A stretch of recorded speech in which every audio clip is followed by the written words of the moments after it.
भारत माता की, भारत माता की। ये जो ऊपर है, आप सुरक्षित है क्या? देखिए, संभालिए अपने आप को। अगर आपको कुछ हो गया तो मुझे बहुत दुख होगा।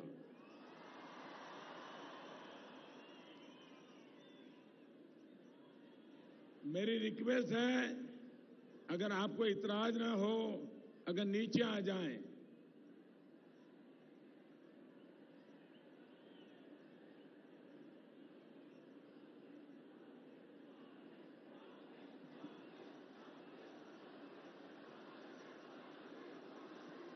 नीचे आ जाइए। देखिए, ऐसा रिस्क नहीं लेना चाहिए। मैं तो आपका ही हूं, दोबारा आऊंगा, फिर मिलूंगा।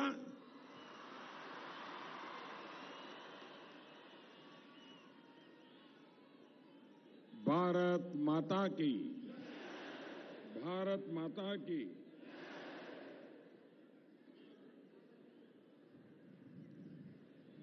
मंगलुरु, उडुपी मत्थु, ಚಿಕ್ಕಮಗಳೂರು ಜಿಲ್ಲೆಯ ಆತ್ಮೀಯ ನಾಗರಿಕ ಬಂಧುಗಳಿಗೆ ನಿಮ್ಮ ಚೌಕಿದಾರ್ ನರೇಂದ್ರ ಮೋದಿಯ ನಮಸ್ಕಾರಗಳು।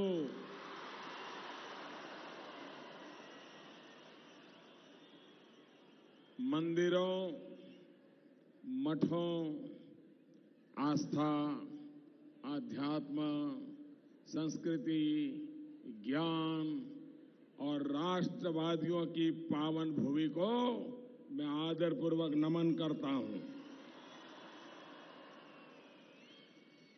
राम नवमी की आप सभी को बहुत बहुत शुभकामनाएं।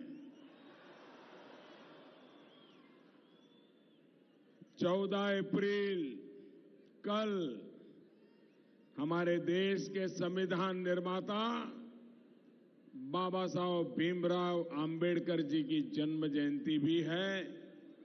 मैं उन्हें भी श्रद्धापूर्वक नमन करता हूं। मैं पूछ रहा था कि क्या कन्नड़ में इंटरप्रिटेशन की जरूरत है क्या? आप सबका मत यही है। हम तो लोकतंत्र वाले हैं, आप जो कहेंगे वो करेंगे। लेकिन भाइयों बहनों, मंगलुरु में इसी मैदान में मैं कई बार आया हूं, लेकिन आज ऐसा लग रहा है जैसे केसरिया समंदर लहरा रहा है।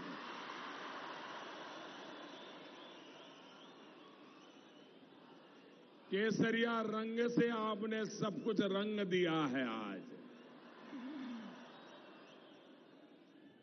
और मैं एयरपोर्ट से यहां आया, बड़ा लंबा सफर होता है। जब मैं देख रहा था कि पूरे रास्ते भर दोनों तरफ ह्यूमन चेन नहीं, ह्यूमन वॉल बना हुआ था,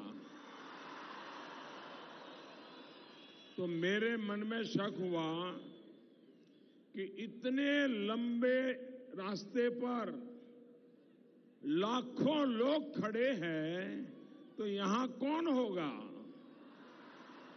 लेकिन मैं हैरान हूं, वहां भी उतने ही लोग और यहां भी उतने ही लोग।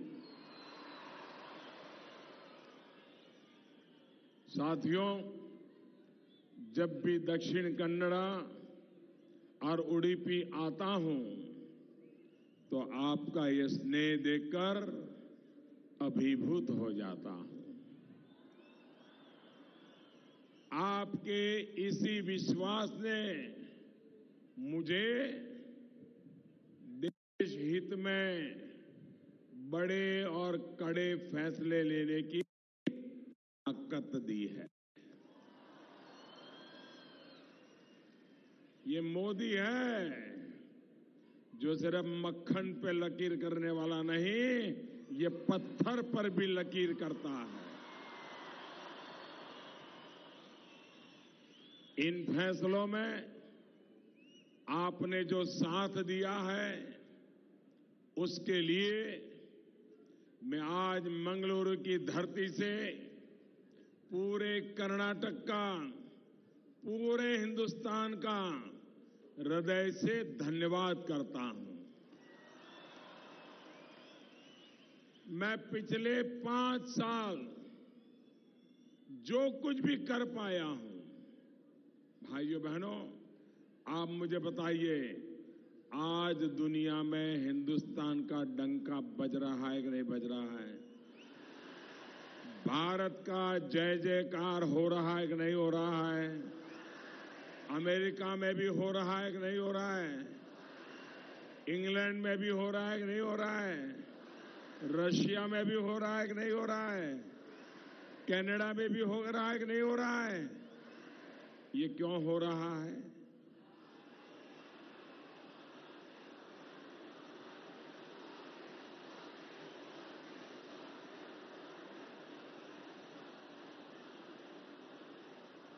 गलत, गलत, गलत। ये मोदी के कारण नहीं हो रहा है, ये आपके एक वोट के कारण हो रहा है। ये 2014 में आपने मुझे जो आशीर्वाद दिए, आपके साथ के कारण मुझे ताकत मिली, उसके कारण कड़े फैसले हो पा रहे हैं भाइयों। और इसके लिए मैं आज बेंगलुरु की जनता से सर झुकाकर आभार व्यक्त करने आया हूं। साथियों, इस बार का चुनाव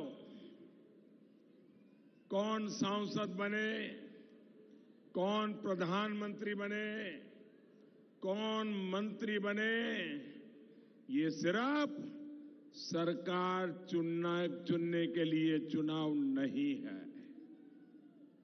लेकिन 21वीं सदी के भारत, नया भारत कैसा होगा, हम सबने ये तय करना है, इस चुनाव में फैसला करना है।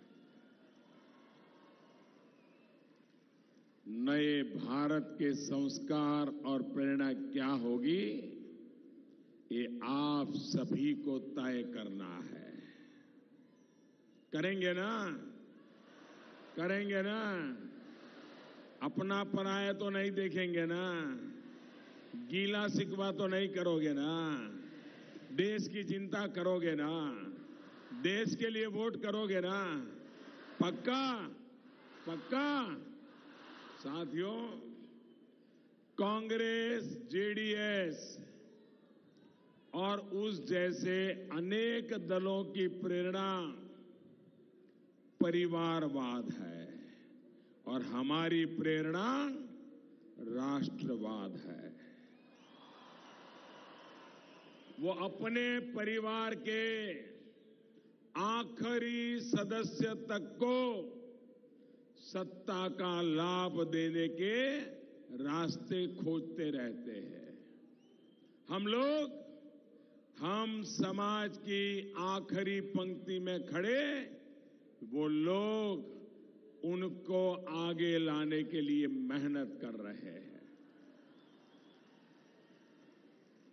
उनका दर्शन वंशोदय है, हमारा दर्शन अंत्योदय है।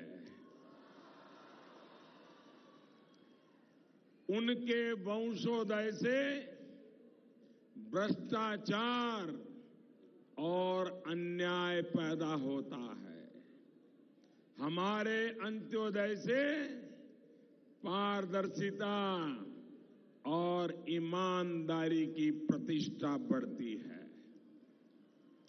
उनका वंशोदय अपनी ही पार्टी के वरिष्ठ नेताओं को नजरअंदाज करता है, हमारा अंत्योदय एक चाय वाले तक को प्रधानमंत्री बना देता है।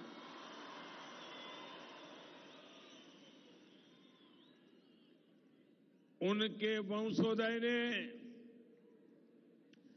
गरीब को सिर्फ नारे दिए, हमारे अंत्योदय ने आज भारत में गरीबी कम की है, तेज गति से कम की है। इतना ही नहीं, देश में न्यू मिडिल क्लास निर्माण किया है। उनके वंशोदय ने दलालों और बिचौलियों के हाथ मजबूत किए। हमारा अंत्योदय जनधन, आधार, मोबाइल को मिलाकर जेम आधुनिक व्यवस्था बनाई। उनके वंशोदय ने तुष्टीकरण को अपनी राजनीति का आधार बनाया। हमारे अंत्योदय ने सबका साथ, सबका विकास का मार्ग चुना। उनका वंशोदय सिर्फ अपने परिवार को महिमा मंडन करता है। हमारा अंत्योदय समाज के अनजान चेहरों का भी सम्मान करता है। भाइयों बहनों, ये फर्क आपको समझ में आता है? ये फर्क आपको समझ में आता है? ये फर्क आपके गले उतरता है? आप इस फर्क को महसूस करते हैं? मैं आपको कुछ उदाहरण देता हूं। वरना साथियों, आज से 5 साल पहले कौन सोच सकता था कि किसी आदिवासी इलाके में गरीबों की सेवा करने वालों को या किसी गांव में पौधों की प्रजातियों को बचाने वाले को, उनको भी कभी भारत के गौरव समान पद्मश्री जैसा सम्मान मिल सकता है।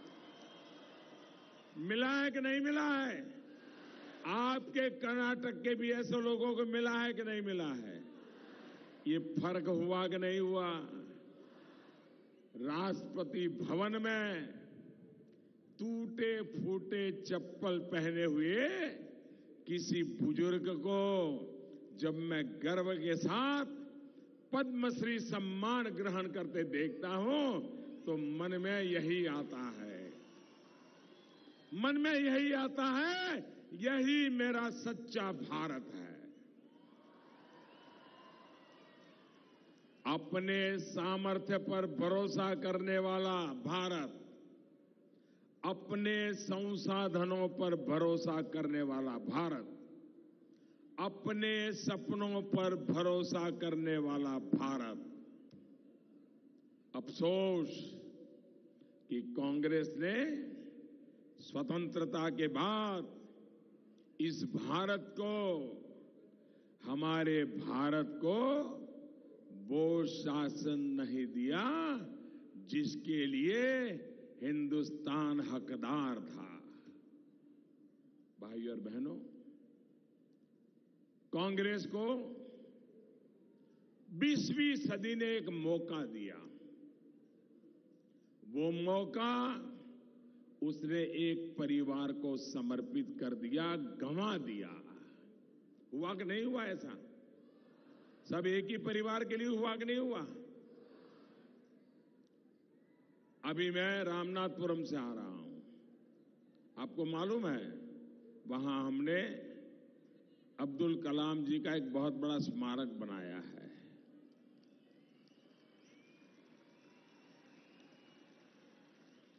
आप मुझे बताइए, डॉक्टर राधाकृष्णन जी भारत के राष्ट्रपति थे कि नहीं थे? थे कि नहीं थे?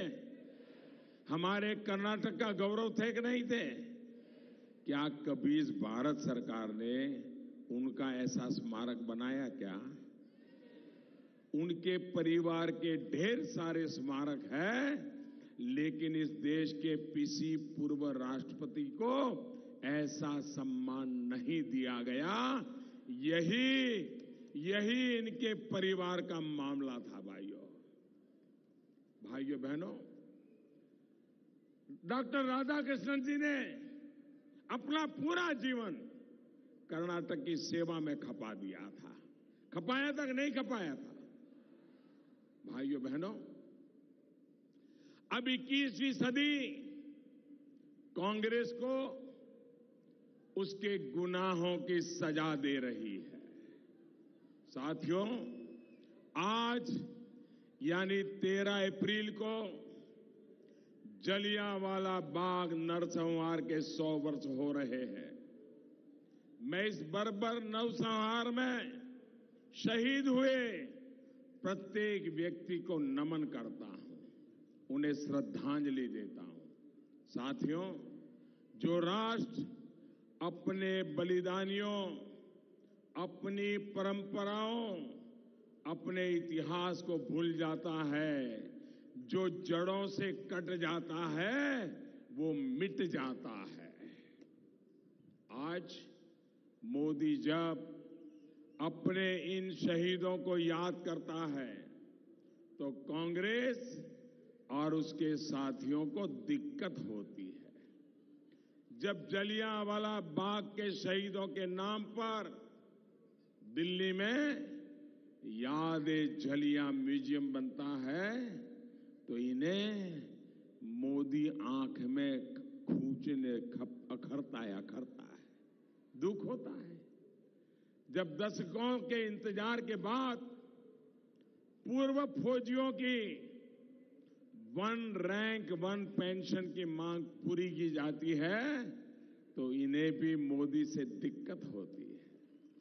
भाइयों और बहनों, इनका खुद का बर्ताव ऐसा रहा है जो इनका देश की सेनाओं के प्रति रवैया दिखता है। सर्जिकल स्ट्राइक होती है,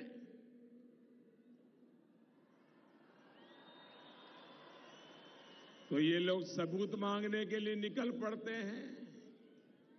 भाइयों बहनों, आपको इस देश के सपूतों पर भरोसा है कि नहीं है? हमारे सपूत पराक्रमी है कि नहीं है? हमारे सपूत वीर है कि नहीं है? क्या हमारे सपूतों के लिए सबूत की जरूरत पड़ती है क्या? हमारे सपूतों के लिए सबूत की जरूरत पड़ती है क्या? जब भारत आतंकियों को घर में घुसकर मारता है,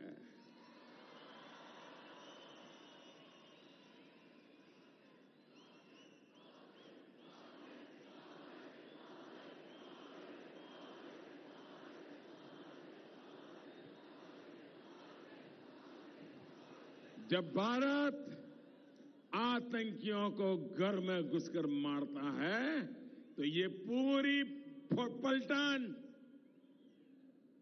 ये महामिलावटी लोग सेना के पराक्रम पर भी सवाल उठाने के लिए आगे आ जाते हैं। ये लोग इतने नीचे गए हैं कि देश के सेनाध्यक्ष को भी गली का गुंडा कहते हैं, गली का गुंडा। इन्होंने शर्म करनी चाहिए कि नहीं करनी चाहिए? शर्म करनी चाहिए कि नहीं करनी चाहिए? लेकिन ये करेंगे क्या? शर्म हो तो करे ना। इतना ही नहीं, देश के सेनाध्यक्ष को झूठा है यहां तक बोल देते हैं। साथियों, जो राष्ट्र अपने बलिदानियों, अपनी परंपराओं, अपने इतिहास को भूल जाते हैं, उनसे कभी भी हम ऐसी अपेक्षा नहीं कर सकते।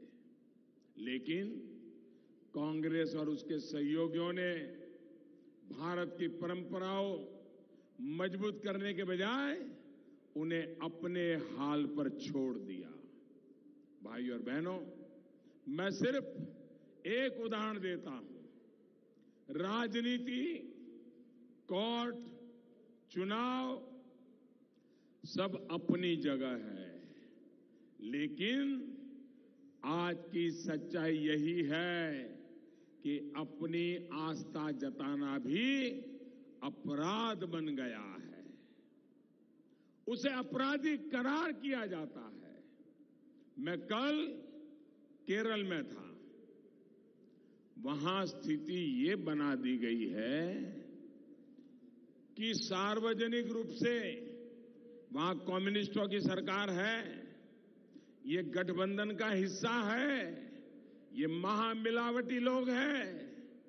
वहां पर स्थिति ऐसी पैदा की गई है कि सार्वजनिक तौर पर से कोई भी नागरिक भगवान अयप्पा का नाम तक नहीं ले सकता।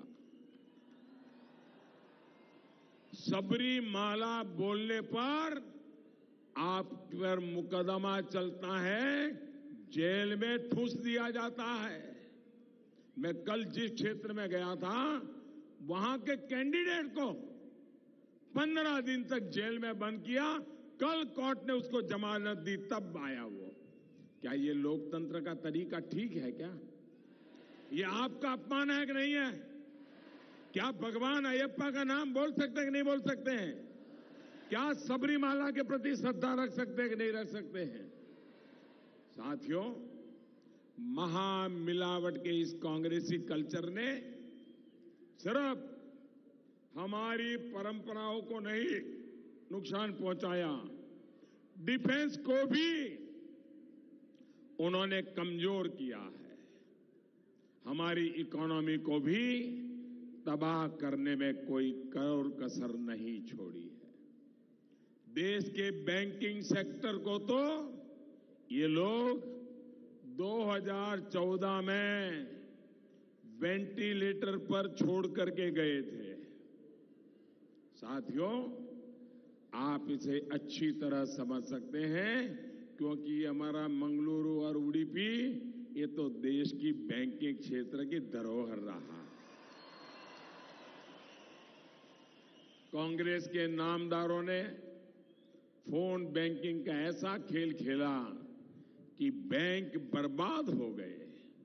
साथियों, जितना लोन देश के बैंकों ने आजादी से लेकर के 2006 तक दिया, आप विचार करिए, आजादी से 2006 ने करीब करीब 60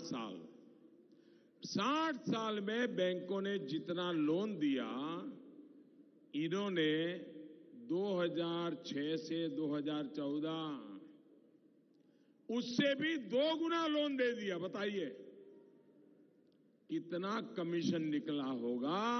ये तो जांच करने पर पता चलेगा। आप बताइए, क्या बैंकिंग व्यवस्था ऐसे चलती है? साथियों, चौकीदार ने इस खेल को बंद कर दिया, इसलिए इनमें भगदड़ मच गई है।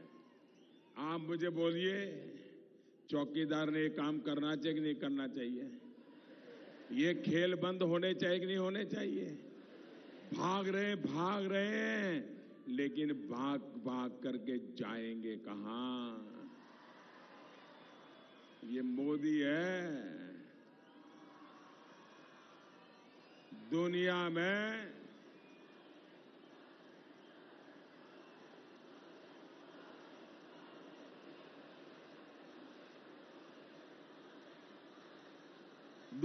में कहीं पर भी छिपे ये चौकीदार उनको ला करके रहेगा।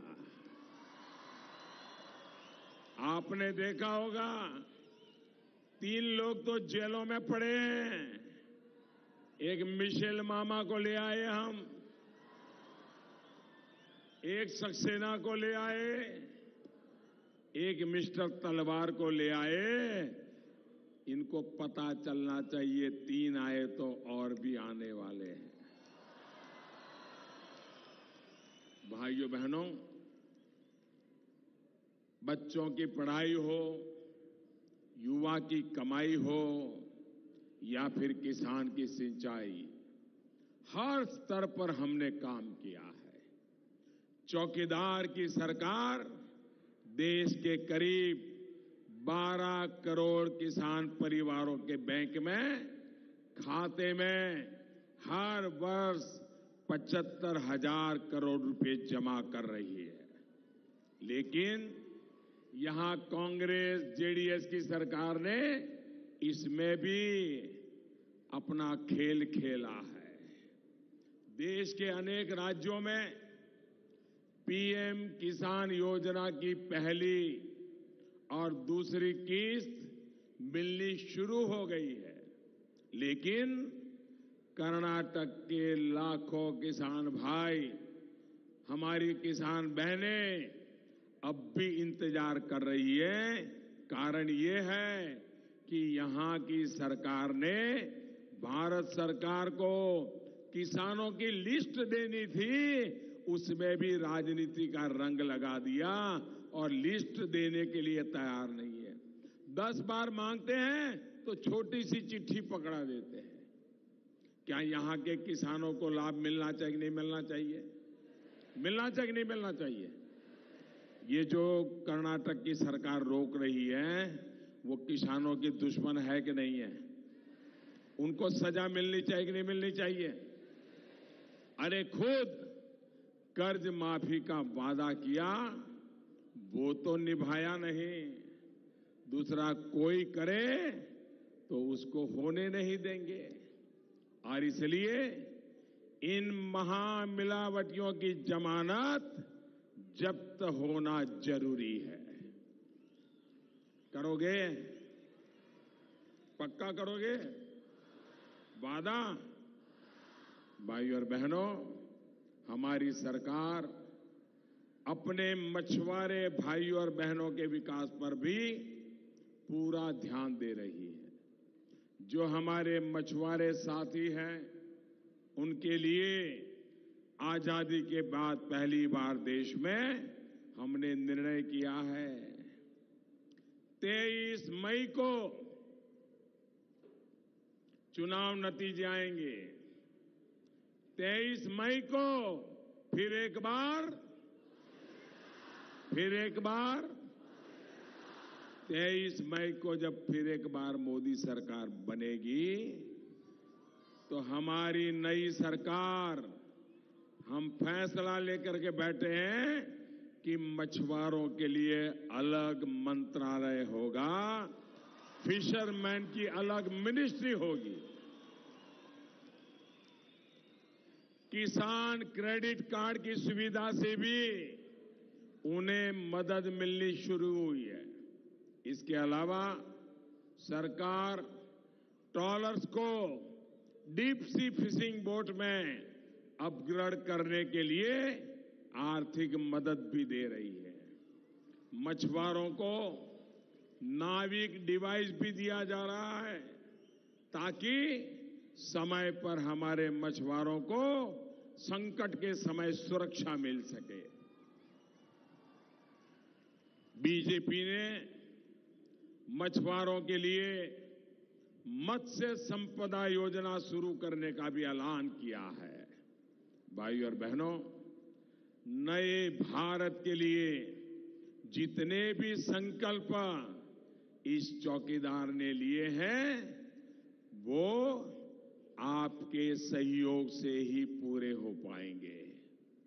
आपको इस बार और मजबूती से कमल खिलाकर चौकीदार को सशक्त बनाना है।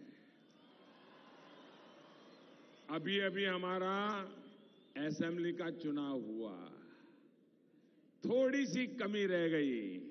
पूरा कर्नाटक बर्बाद हो गया कि नहीं हो गया? छोटी सी गलती ने कितना बड़ा नुकसान कर दिया। क्या अब कर्नाटक फिर से एक बार ऐसा नुकसान होने देगा? पिछली बार जो कमी रह गई है, उसको ब्याज समेत पूरा करेंगे हम। भाइयों बहनों, ये मिलावटी लोगों को मजबूर सरकार चाहिए। आप लोगों को कैसी सरकार चाहिए? आपको कैसी सरकार चाहिए? उनको मजबूर सरकार चाहिए, हम सबको मजबूत सरकार चाहिए। अगर मजबूत सरकार चाहिए तो चौकीदार भी तो मजबूत होना चाहिए ना। आपकी मदद के बिना चौकीदार मजबूत हो सकता है क्या? ये चौकीदार को मजबूत करेंगे। मेरे साथ बोलिए, मैं भी। पूरी ताकत से बोलिए, ऐसे नहीं। मैं भी नन्ना जोते यल्ली हेड़ी नगरा नगरा यल्लावो मक्कड़ मक्कड़ यल्लारो हरियरू कूड़ा ताई अक्का तंगी मने मने यल्ली अलवा भूमियल्लो पार्क नल्लो देशता ओलगड़े देशता गड़ीलोलो डॉक्टर इंजीनियर कूड़ा शिक्षक प्रोफेसर कूड़ा राइटर जर्नलिस्ट कूड़ा कलेगारनु कूड़ा रैता कर्मिका कूड़ा व्यापारी कूड़ा वकील रऊ कूड़ा विद्यार्थी कूड़ा। बहुत बहुत धन्यवाद भाइयों। मेरे साथ बोले, भारत माता की, भारत माता की, भारत माता की। धन्यवाद। बोलो।